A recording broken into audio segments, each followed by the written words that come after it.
నమస్తే. UP CM Yogi Adityanath ఉన్నారు కదా!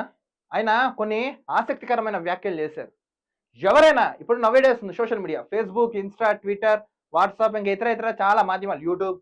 ఎవరైనా దేశం పరంగా, రాష్ట్ర పరంగా, దేశ పరంగా ఎవరైనా తప్పుడు ప్రచారాన్ని షేర్ చేసినా, ప్రమోట్ చేసినా, నెక్స్ట్ అవహేళన దిశగా ఎవరైనా తప్పుడుగా ప్రచారం చేసినా కఠినంగా అంటే కఠినంగా శిక్షలుంటాయని రూల్ పాస్ చేసింది ఉత్తరప్రదేశ్ సర్కార్. మనందరూ అనుకోవచ్చు అదేంటా అని. దేశంలో మిగతా రాష్ట్రాలన్నీ ఒకటి, ఉత్తరప్రదేశ్ ఒకటి. ఉత్తరప్రదేశ్ ద్వారా అంటే ఢిల్లీ కేంద్రం, మనకి రాజధాని ఢిల్లీ. కానీ ఉత్తరప్రదేశ్ రాష్ట్రంకి ఎక్కువ కొత్త కొత్త చట్టాలు తీసుకొస్తున్నాయి, కొత్తగా చేస్తున్నాడు యోగి ఆదిత్యనాథ్. ఎందుకని? కనీసం మార్పు ఎక్కడైనా జరగాలి, మార్పు ద్వారానే ఏదైనా సాధ్యం తథ్యం అని యోగి ఆదిత్యనాథ్ ప్రతిసారి ప్రూవ్ చేస్తున్నారు.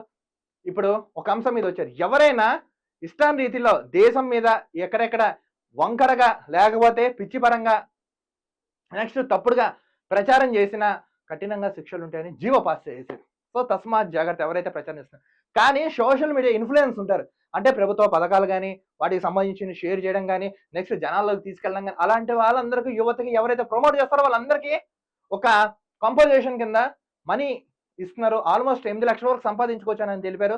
ఈ పని చేయండి అని వాళ్ళకి ఎంకరేజ్మెంట్ చేస్తుంది యూపీ సర్కార్. ఇది యావత్ దేశం మొత్తం ఎందుకు జరగట్లేదు, కేవలం ఉత్తరప్రదేశ్లోనే ఎందుకు జరుగుతుంది? ఒకటి, రాజు కరెక్ట్ అయినాడు అయితే మొత్తం వ్యవస్థ బాగుంటుంది. కొన్ని రాష్ట్రాల్లో రాజు కరెక్ట్గా ఉండట్లేదు, కొన్ని చోట్ల రాజు కరెక్ట్గా ఉంటాడు. కానీ ఎందుకు చేయలేకపోతున్నారు అర్థం కాదు. యువత ఉద్యోగాలు లేవని చాలా ఇబ్బందులు పడుతున్నారు. సోషల్ మీడియా వచ్చేసింది, దీని ద్వారా బోల్డ్ మార్గాలు ఉన్నాయి. ఆదాయాన్ని ఏదో రకంగా సంపాదించుకోవచ్చు. అవి యోగి ఆదిత్యనాథ్ చేసి చూపిస్తున్నారు. సో ఎవరైతే ఉన్నారో వాళ్ళందరూ ప్రమోట్ చేసుకోండి, దీని ద్వారా లక్షలు సంపాదించాలని UP CM Yogi Adityanath clear గా చెప్పకుండానే చెప్పారు. సో యువత ఎవరైనా ఉన్నారో ఈ అవకాశాన్ని వినియోగించుకోండి. నెక్స్ట్ అశ్లీల వెబ్సైట్లు కానీ, ఫొటోస్ కానీ, ఫోన్ కానీ ఎవరైనా ఎంకరేజ్ చేసినా, చూసినా, షేరింగ్ చేసినా కఠినంగా ఇది కూడా ఉంటాయని ఒక ఆర్డర్ పాస్ చేసింది యూపీ సర్కార్. సో మొత్తానికి యూపీ సర్కార్ పనులు ఎలా చేస్తున్నాయి, విధి విధానాలు ఎలా ఉన్నాయి, ఏమనిపిస్తున్నా మీకు కామెంట్స్ రూపంలో మీరు తెలపండి. కానీ యూపీ సీఎం యోగి ఆదిత్యనాథ్ చాలా అంటే చాలా చక్కగా చేస్తున్నారు. సో మిగతా రాష్ట్రాల సీఎంలు కూడా దీన్ని ఆదర్శంగా తీసుకోండి.